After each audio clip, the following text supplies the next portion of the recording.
السلام علیکم ورحمۃ اللہ وبرکاتہ۔ بسم اللہ الرحمن الرحیم۔ کلام شفا وظائف چینل پر آپ کو خوش آمدید۔ ضرور ضرور ان 3 باتوں پر عمل کریں۔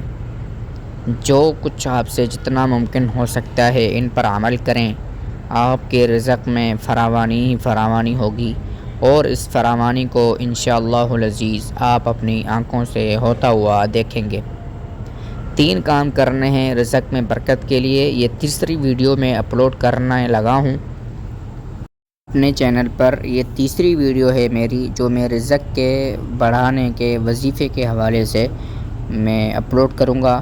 آپ کو پتہ ہے کہ 2 ویڈیو اس سے پہلے اپلوڈ ہو چکی ہیں، اور ان کی الگ سے پلے لسٹ میں نے بنا کر رکھی ہے کہ آپ وہاں پر رزق کو بڑھانے کے جتنے بھی وظائف ہیں وہاں جا کر آپ دیکھ سکتے ہیں۔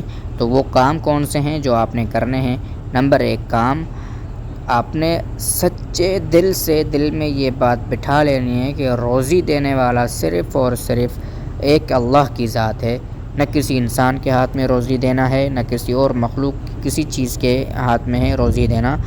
روزی دینا صرف اور صرف اللہ تعالیٰ کو مانے، یعنی رازق صرف اور صرف اللہ تعالیٰ کو مانے، اور دل میں کسی اور کے بارے میں یہ خیال تک بھی نہ آنے دیں کہ میری روزی اس کے ہاتھ میں ہے۔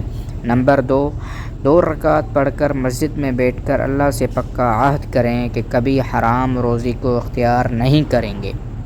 یہ بہت ضروری پوائنٹ ہے حضرات سامعین گرام، کہ آپ نے یہ عہد کر لینا ہے اپنے رب سے اور اپنے آپ سے کہ آپ نے مرتے دم تک حرام کے لقمے کے قریب بھی نہیں جانا، اور نہ اپنے بیوی بچوں کو گھر والوں کو جانے دینا ہے۔ نمبر 3 کام، تھوڑا ہو یا زیادہ جتنا مال اور رزق ملے اس میں سب سے پہلے اللہ تعالیٰ کا حصہ نکالیں، اور اسے نہایت خوش دلی سے فی سبیل اللہ کاموں میں خرچ کریں۔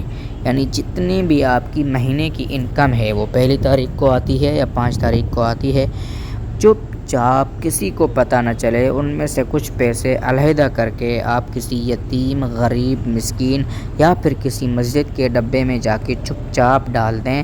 یہ آپ کے لیے صدقہ ہوگا، اور صدقہ کرنے سے مال میں برکت ہوتی ہے اور بلائیں ٹلتی ہیں۔ یہ آپ نے ضرور کرنا ہے۔ البتہ یہ چیز ایک الگ بات ہے کہ آپ جو اپنے گھر والوں پر خرچ کرتے ہیں وہ بھی حدیث کی روح سے صدقہ جاریہ میں شمار کیا جاتا ہے۔ یعنی آپ جو اپنے بچوں پر، اپنے والدین پر، اپنے چھوٹے بہن بھائیوں پر، اپنی بیوی بچوں پر جو بھی خرچ کرتے ہیں، گھر میں ضروریات کی چیزیں لا کر ان کو دیتے ہیں، یہ سب صدقہ جاریہ ہے۔ اللہ کے رسول صلی اللہ علیہ وسلم نے فرمایا ہے۔ لیکن میں آپ کو ایک اور بھی صدقے کی بات کر رہا ہوں کہ اس سے ہٹ کر آپ کسی اللہ کے گھر میں دے دیں۔ کوئی آپ کے اڑوس پڑوس میں بہت زیادہ غریب ہو، اس کی تھوڑی جتنی آپ کی گنجائش ہو مدد کرنا شروع کر دیں۔ انشاءاللہ العزیز آپ اپنے مال کو اپنی آنکھوں سے بڑھتا ہوا دیکھیں گے۔ مجھے رکھیے دعاؤں میں یاد۔ اسی طرح کی ویڈیوز پانے کے لیے میرے چینل کو سبسکرائب کریں۔ السلام علیکم ورحمۃ اللہ وبرکاتہ۔